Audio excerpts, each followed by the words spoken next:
Hello, my name is Lilian Okibe. Welcome to my channel. In today's video, I'm going to be showing you guys how I create my signature Afro puff. So if that sounds like something that you're interested in, then please keep on watching.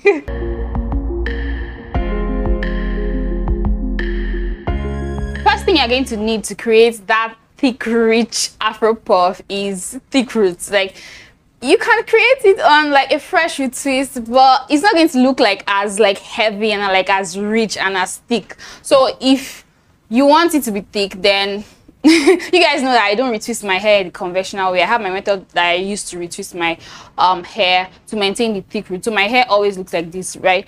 But if you're someone that likes to retwist regularly, then if you're trying to achieve the look, then it's better for you to do it on old hair. Like when your hair is not as crispy and as like manicured. Now the next thing you're going to need hair ties. I have hair ties here from a brand called Molly and Rose. Like, I've been using hair ties from this brand since I started my locks. And to be honest, I never really paid attention to looking at the brand, because normally I get this from my local beauty supply store, so I'll just go there and pick it up and like go home, right? Last time I went to buy, I was like, this brand that, you know, always has this like really nice hair ties, and I decided to like check the name of the brand for the first time, and I saw that it's Molly and Rose. I checked them on Instagram and I discovered that this is like a UK brand. So if you're in the UK, I think it will be easier for you to get these, but it's from the brand called Molly and Rose. So you're going to need hair ties. And next thing you're going to need is water. Now my hair is freshly washed. Like, I just washed my hair about 20 minutes ago, so my hair is like, you guys probably cannot see, but it's actually wet and it's damp and like more on the wet side than like dry, right? If I fling it, you guys can see that. I don't know if you guys can see, but like water still comes out, so it's still like wet. Now depending on what kind of puff you want to do will determine how wet you want your hair to be. If you're going to be doing a high puff, then you're going to need a spray bottle to like just dampen your hair a little bit, but you don't want it to be wet. You don't want it to be wet, because if it's wet, then your hair is going to fall. Your puff will not stand, it will be flat. But if you're doing like a low puff, like a low ponytail, your hair can be as wet as you want, right? But basically whenever you're doing like puffs or whatever, you need some water to like just spritz around, just to make your hair a little bit more manageable. So, and also you need to moisturize your hair. My hair is freshly washed and moisturized. I've already moisturized my hair. My hair looks like really nice and glowy and shiny. So I don't need to do anything. Let's just jump into the puff making. I like to do, if I'm doing low puffs, I like to do it little by little. So let's come closer. So I just realized that I'm wearing the wrong side of my shirt, but let's just ignore that. So you want to, if you're doing like a high puff, you can kind of, after wetting your hair, you can just do it all at once. Maybe I'll make another video of me doing a high puff. But if you are starting on dry hair, then like you want to wet your hair in sections so that like your hair gets wet. So you just bring out like a layer. This is the point where you spritz some water on it, you know, spray it all over, get it like damp or wet, however wet you want it. Then you put this in a ponytail, right? Then you bring out another layer.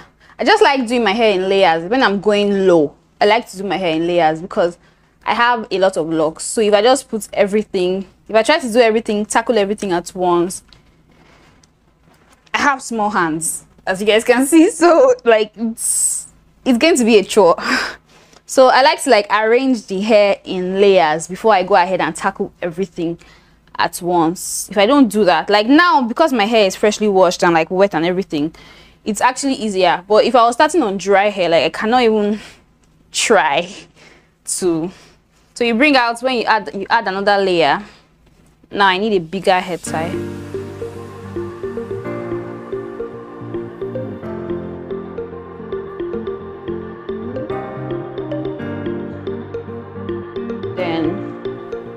Bring out another layer.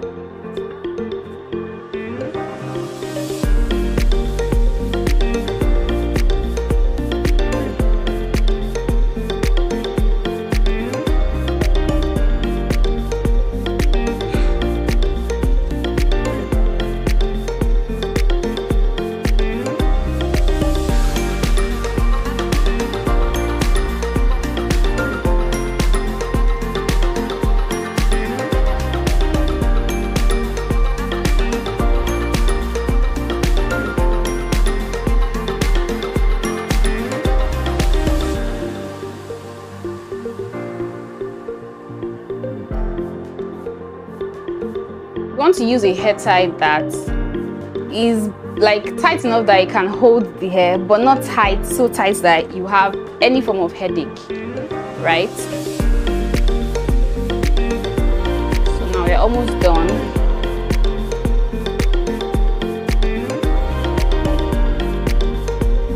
Now when I do like puffs, I like to bring out this last layer of locks. I like to bring everything out. I don't include that in the puff because I find that the tension is usually too much when I add that. Like when I bend my hair, like I just feel some tension. So that last layer, I don't include that in, and that also helps to make like the whole style look nicer, and it kind of like makes your hair look longer.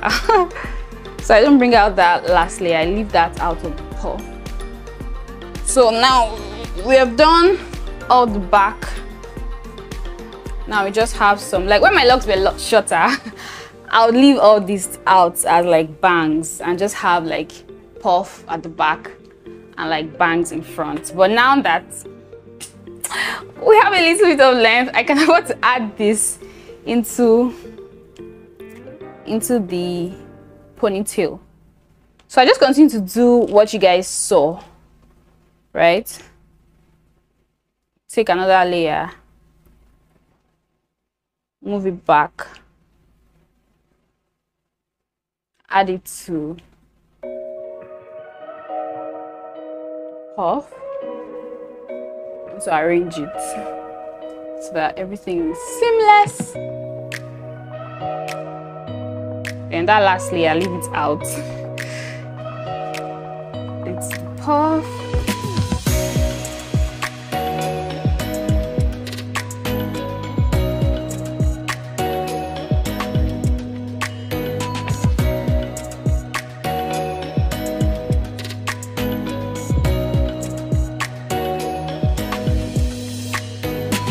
And have some more.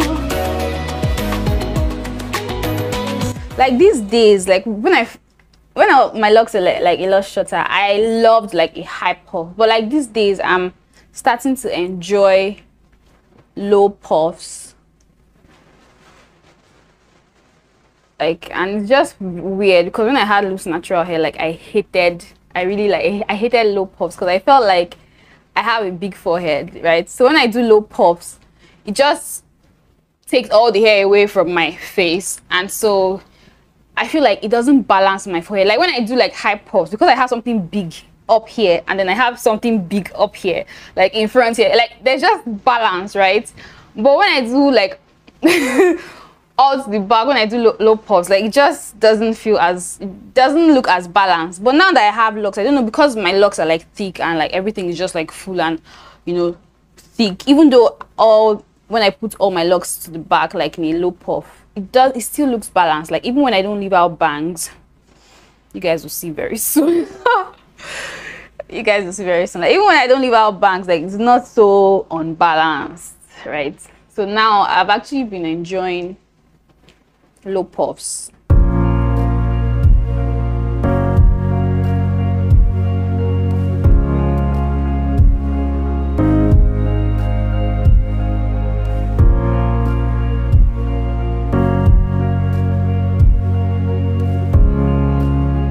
More the locks, the more difficult like it is for my hands to go around it. So now at this point it has become a chore, and that's why it's nice to have like a big hair tie that, you know, can cover all your hair.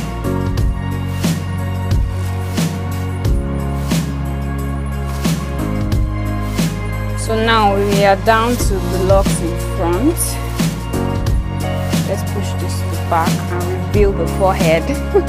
Should I put this at the back or should I leave bangs? I think I like the bangs, so I'll leave this.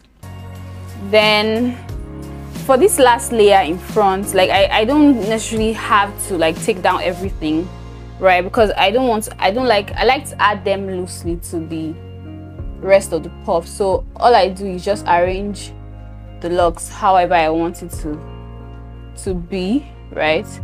and then I just loosely put that in the puff, because I don't like anything tight, because my edges, I don't want my edges to depart from me. So the same thing here. Arrange. Some people like to brush their locks, but I don't use brushes for my locks. So I use my hands to like brush, and then I put this in the puff loosely.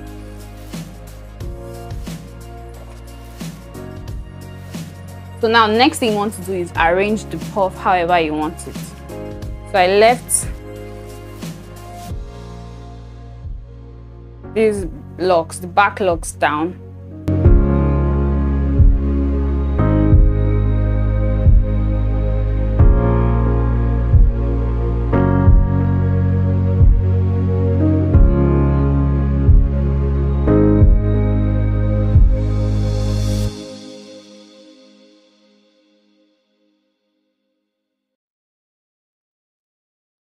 So with that, we've come to the end of this video. I hope you enjoyed it. If you did, don't forget to give it a thumbs up. And if this is your first time on my channel and you'd like to see more videos from me, then definitely subscribe. Thank you so much for watching. See you in my next video.